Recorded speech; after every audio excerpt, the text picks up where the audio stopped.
Hello everyone, this is Team RASSberry. Our topic is UN75 Data for Good. We've analyzed the data and we've derived few important conclusions from it. As you see, these are the 17 sustainable development goals which every country rely upon. Data is the key. The data suggests few important things. This is taken from past UN report. The poverty. As you see from the data, the OECD countries have performed pretty well, and compared to the sub-Saharan African countries, which has been pretty low, data suggests that by the end of 2030, there may be 480 million people suffering from poverty, which is 26% less than expected. And hunger. Every countries have pretty much performed average in this mark. Education, it's important thing which when it comes to the development of the country, every country has a much pretty good education score compared to the African countries, but these are the data before 2019. The impact of COVID-19 has brought up the online education system, which may change the trends after a period of time. Gender equality, so every countries have shown pretty much improvement in the thing in this aspect of gender equality. And when you see climate action, it's the important thing which the whole world should tackle upon, and every countries has come forward to contribute to tackle climate action, global warming, and other crises. So we analyze from this data and we can bring few important future goals, and we've broken up the expenses and revenue from the data set. Sandeep has shown us the expenses of the UN. One way to understand the effect of UN's efforts is by analyzing the Human Development Index or HDI. The HDI represents the development of people of a country based on health, education, and global national income. In this graph, we have depicted the human development indices of certain countries around the world. As we can see, countries like USA, Japan, Canada, and Norway have high HDI values, and on the other hand, countries like Mozambique, Ethiopia, and Rwanda have lower HDIs. However, one important inference that we can take from this graph is that all countries have a steady increase in the Human Development Index, thanks to UN's efforts. In the next graph, we have shown the average of the Human Development Indices of 189 countries over 30 years from 1990 till 2020. There's a sudden decrease in the rate of increase of the HDI around 1997 and 1998. From the data we collected, we understood that it was caused due to the Asian financial crisis.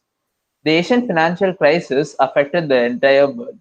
However, with the help of International Monetary Fund, the nations were able to restore the stability of their financial markets. Now, Shreyas will continue. So speaking about finances, about the SDGs, it's important that we look at the expenditure of the SDGs based on regions. So the main pink region that we see is Africa. And then followed up, we see a comparatively larger, which has a 15 billion value, that is Asia. So when we see Africa, it's $17.5 billion of expenditure given by the SDGs. And the total overall incomes which is spent on the SDG is $55 billion. So one thing to notice is Africa is requiring the highest SDG spendings for reasons mentioned before by our teammates due to the poverty crisis as well as other factors affecting in Africa. Whereas if we see Asia, our predictions are saying that Asia is going to do relatively well. So the expenditures may even decrease rather than increase because a lot of countries, a lot of companies are coming and opening industries in Asia. So Asia is looking at a brighter future, whereas Europe and America is already sitting at a higher position.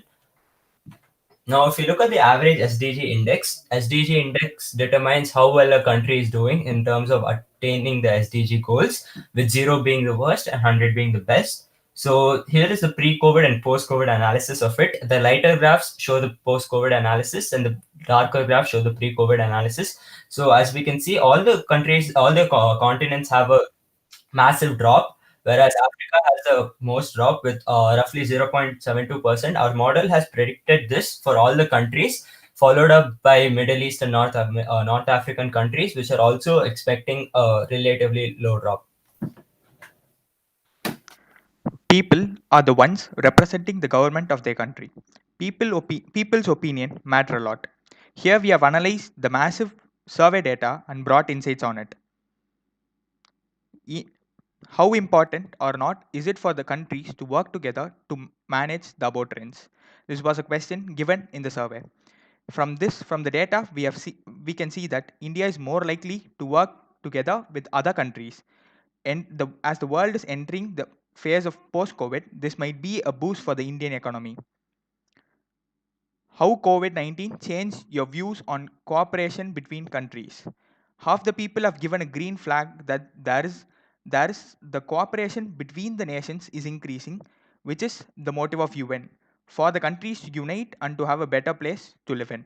We can say that UN is backed by the people and the future is seen very clearly.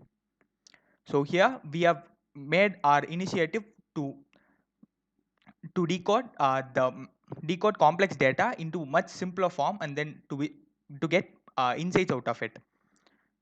So here we can see that India is an outlier. So overall, do you think that people in 2045 will be better off, worse off, the same as you are today? So this was a question asked in the survey.